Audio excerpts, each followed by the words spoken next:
Hello curious learners, welcome to only physics. ஓ ரொம்ப இருட்டாக இருக்குல்ல? ஓகே வெயிட் பண்ணுங்கள். ஸோ ஒரு பொருளை பார்க்கணும் அப்படின்னா நமக்கு லைட் வேணும். ஏன் லைட் இருந்தால் மட்டும்தான் ஒரு பொருளை பார்க்க முடியுது நம்மளால்? ஸோ இதை பற்றி தான் இன்றைக்கி தெரிஞ்சுக்க போகிறோம். 7th ஸ்டாண்டர்டில் 3rd term புக்கில் ஃபர்ஸ்ட் லெசன் லைட். எந்த பொருளை பார்க்கணுன்னாலும் லைட் இருந்தால் தான் நம்மளால் பார்க்க முடியும். அது ஏன் தெரிஞ்சுக்கணும் அப்படின்னா, நம்ம முதல்ல எப்படி ஒரு பொருளை பார்க்குறோன்ற விஷயத்தை தெரிஞ்சுக்கணும். இப்போ நீங்கள் இந்த வீடியோவை பார்க்குறீங்க, இந்த ஸ்க்ரீன் உங்களுக்கு தெரியுது அப்படின்னா, இந்த ஸ்க்ரீனில் லைட் பட்டு உங்கள் கண்ணில் ரிஃப்ளெக்ட் ஆகும். அப்படி ரிஃப்ளெக்ட் ஆன லைட்டை நம்ம கண்ணை டிடெக்ட் பண்ணுச்சுன்னா தான் அந்த பொருளை நம்மளால் பார்க்க முடியும். அப்போ நீங்கள் பார்க்கணுன்னு நினைக்கிற பொருள் மேலே லைட் பட்டு ரிஃப்ளெக்ட் ஆகி உங்கள் கண்ணில் வந்து விழணும். அதை நம்ம ஐ வந்து டிடெக்ட் பண்ணணும். அப்படின்னா தான் ஒரு பொருளை பார்க்க முடியும். எப்படி ஹீட்டுன்றது ஒரு எனர்ஜியோ, அதே போல் லைட்டுன்றதும் ஒரு எனர்ஜி. அந்த எனர்ஜியை அப்சர்வ் பண்ணி பிளான்ஸ் வந்து ஃபோட்டோசிந்தசிஸ் பண்ணிக்கும். ஃபோட்டோசிந்தசிஸ், ஃபோட்டோனா லைட்டு, சிந்தசிஸ்னா ப்ரொடியூஸ் பண்ணுறது. லைட்டை யூஸ் பண்ணி அதோட ஃபுட்டை அதுவே ப்ரொடியூஸ் பண்ணிக்குது. Then sources of light. எந்த பொருள்லேருந்து நமக்கு லைட் கிடைக்குதோ அதுதான் அந்த லைட்டோட சோர்ஸ்.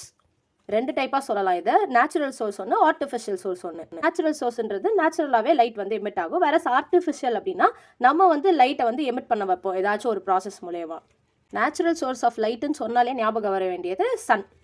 அதை தாண்டியோ சில இன்ட்ரெஸ்டிங்கான சோர்ஸ் கிட்டேருந்து நமக்கு லைட் வந்து எமிட் ஆகும். அதை நம்ம பயோலூமினசன்ஸ்னு சொல்லுவோம். பேர்லே இருக்குது, பயோலூமினசன்ஸ். பயோ அப்படின்னா லிவிங் ஆர்கானிசம் அர்த்தம், வேற லூமினசன்ஸ் அப்படின்னா க்ளோவிங்னு அர்த்தம், ஒளிருது அப்படின்னு அர்த்தம். ஸோ ஒரு லிவிங் ஆர்கானிசம்க்கு நேச்சுரலாகவே லைட் எமிட் பண்ணக்கூடிய அந்த கெப்பாசிட்டி இருக்கிறத தான் வந்து பயோலூமினசன்ஸ் அப்படின்னு சொல்லுவோம். மோஸ்ட்லி மெரைன் ஆர்கானிசம்க்கு தான் இந்த கெப்பாசிட்டி அதிகமாக இருக்கும். சில வீடியோஸ்லலாம் பார்த்துருப்பீங்க, அந்த கடற்கரை ஓரமாக வந்து ப்ளூவாக வந்து லைட் தெரிகிற மாதிரி நைட் டைமில். அதெல்லாம் வந்துட்டு அங்கே இருக்கிற அந்த பயோலூமினசன்ஸ் பிளான்ட்ஸ்னால நடக்கக்கூடியது. அதை தாண்டி நம்ம மின்மினி பூச்சி இருக்குது, ஃபயர் ஃப்ளைஸ் இருக்குது, ஜெல்லி ஃபிஷ் இருக்குது, இன்னொன்று க்ளோ வார்ம்னு சொல்லுவாங்க. இப்போ ஸ்க்ரீனில் பார்க்குறீங்களா, இந்த கேவ்ஸ் மேலெல்லாம் ஒட்டிகிட்டு இருக்கிறதெல்லாம் வந்து க்ளோ வார்ம். இதெல்லாம் ரொம்ப இன்ட்ரெஸ்டிங்கான ஆர்கானிசமாக இருக்குல்ல. இதுக்கு பின்னாடி இருக்க சயின்ஸ் என்ன அப்படின்னா, சில கெமிக்கல் ரியாக்ஷன்ஸ் தான். இந்த மாதிரி ஆர்கானிசம்க்கெலாம் லூசிஃபரின் இல்லை ஃபோட்டோப்ரோட்டன் அப்படின்ற என்சைம்ஸ் இருக்கும். ஸோ இதனால் கெமிக்கல் ரியாக்ஷனால் லைட் வந்து அந்த இடத்துல ப்ரொடியூஸ் ஆகுது. ஸோ இந்த மாதிரி எதாவது டிஃப்ரெண்ட்டாக கண்டுபிடிச்சா நிறையா வந்து ரிசர்ச்லாம் பண்ணுவாங்களே, அதே போல் இந்த பயோலூமினசன்ஸை வச்சு நிறையா ரிசர்ச்லாம் பண்ணியிருக்காங்க. மெடிக்கல் ஃபீல்டில் இதை நிறையா வந்து அப்ளை பண்ணிகிட்ருக்காங்க. லைக் வந்துட்டு ஒரு செல்லை வந்து நம்ம பிரித்து பார்க்குறதுக்கு. ஸோ கேன்சர் ரிசர்ச்லாம் இதில் நிறையா ஒர்க் பண்ணிகிட்ருக்காங்க.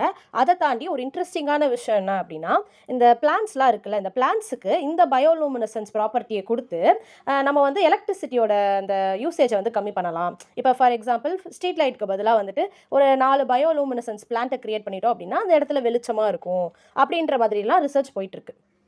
இன்ட்ரெஸ்டிங்காக இருக்குல்ல? ஓகே, ஆர்டிஃபிஷியல் சோர்ஸ் பார்க்கலாம். ஆர்டிஃபிஷியல் சோர்ஸ் ஆக்சுவலாக 3 டைப்ஸாக பிரிப்பாங்க. இப்போ புக்கில் உங்களுக்கு 2 டைப்ஸ் கொடுத்துருக்காங்க. இன்னொரு டைப் வந்து எல்இடி லைட், அதை வந்து நீங்கள் ஹையர் கிளாஸில் பார்ப்பீங்க. இப்போ இன்கேண்டசன்ட் சோர்ஸ் பற்றி பார்க்கலாம்.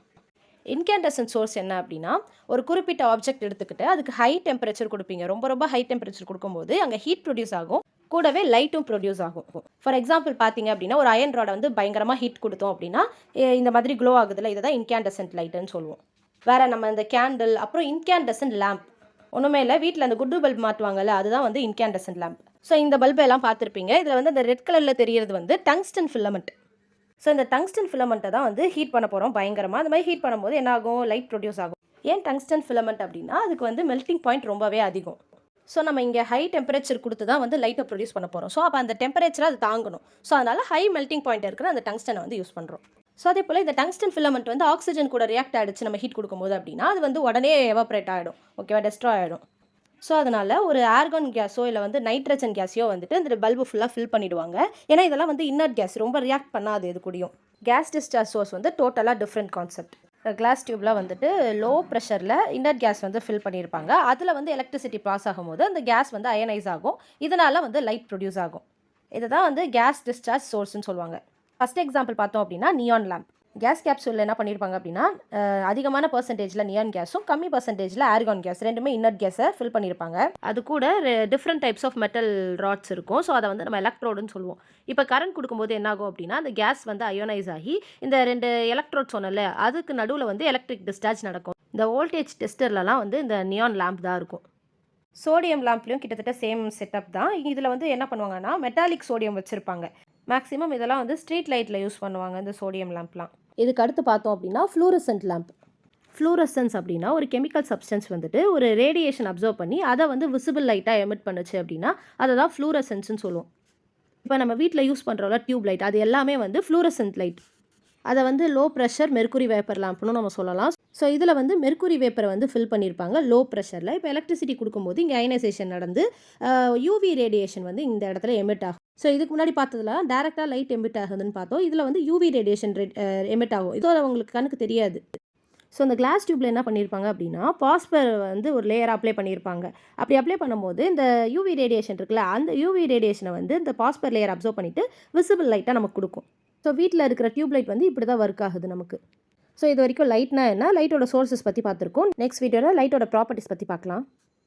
சேனல் இன்னும் சப்ஸ்கிரைப் பண்ணி வைக்கல அப்படின்னா சப்ஸ்கிரைப் பண்ணிக்கோங்க. வேறு ஏதாச்சும் டவுட் இருந்ததுன்னா கமெண்ட் பண்ணுங்கள். Thank you all.